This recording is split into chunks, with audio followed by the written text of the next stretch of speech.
Assalamualaikum warahmatullahi wabarakatuh. Perkenalkan, nama saya Aliana Sinta Dewi dari jurusan Biologi, Fakultas Matematika dan Ilmu Pengetahuan Universitas Negeri Padang. Akan mempresentasikan artikel saya yang berjudul Pentingnya Konsumsi Probiotik untuk Saluran Pencernaan dan Kaitannya dengan Sistem Kekebalan Tubuh Manusia. Yang pertama, latar belakang penelitian ini. Penyakit-penyakit sistem pencernaan yang disebabkan oleh bakteri masih menjadi masalah besar dalam dunia kesehatan.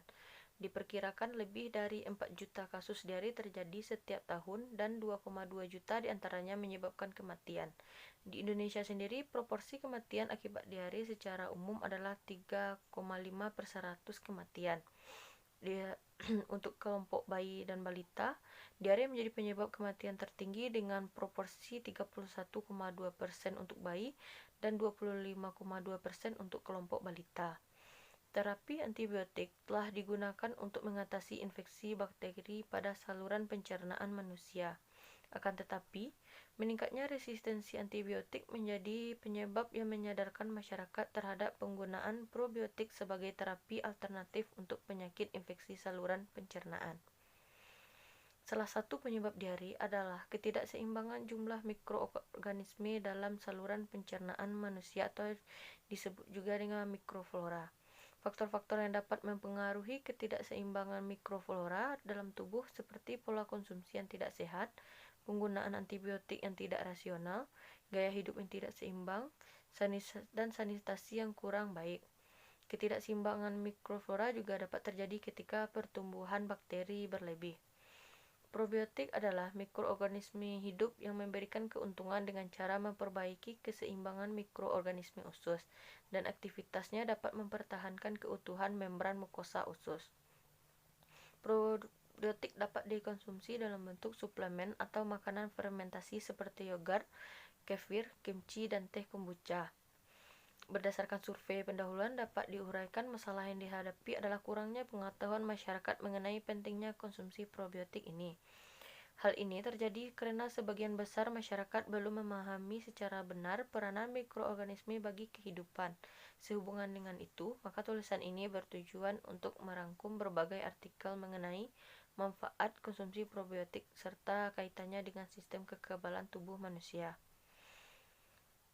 Metode penelitian yang digunakan adalah studi literatur atau penelitian kepustakaan. Jenis data yang digunakan adalah data sekunder. Kegiatan penelitian dilakukan hanya berdasarkan atas karya tertulis, tidak harus turun ke lapangan dan bertemu dengan responden. Data-data yang dibutuhkan dalam penelitian ini dapat diperoleh dari sumber pustaka atau dokumen. Data yang diperoleh dikompilasi, dianalisis, dan disimpulkan sehingga mendapatkan kesimpulan mengenai pentingnya konsumsi probiotik untuk saluran pencernaan dan kaitannya dengan sistem kekebalan tubuh. Hasil-hasil penelitian banyak menunjukkan bahwa kebiasaan mengkonsumsi produk probiotik berperan baik terhadap kesehatan, terutama dalam meningkatkan sistem kekebalan tubuh. Manfaat yang bisa diperoleh dari kebiasaan mengkonsumsi probiotik yaitu mampu meningkatkan pertahanan imunitas non-spesifik. Probiotik dari jenis Lactobacillus casei dan Lactobacillus bulgaricus contohnya diketahui dapat meningkatkan produksi makrofag dan mengaktifkan fagosit. Proses fagositosis merupakan respon awal dari sistem pertahanan tubuh sebelum tubuh membentuk antibodi. Fagosit akan menyingkirkan agen-agen toksik yang masuk ke dalam tubuh. Penelitian lain menunjukkan probiotik ternyata mempengaruhi perubahan sistem imun di saluran cerna dan sistemik. Probiotik merupakan makanan tambahan berupa sel-sel mikroorganisme yang hidup, yang memiliki pengaruh menguntungkan bagi tubuh inang yang mengkonsumsinya melalui penyeimbangan mikroflora dalam ususnya.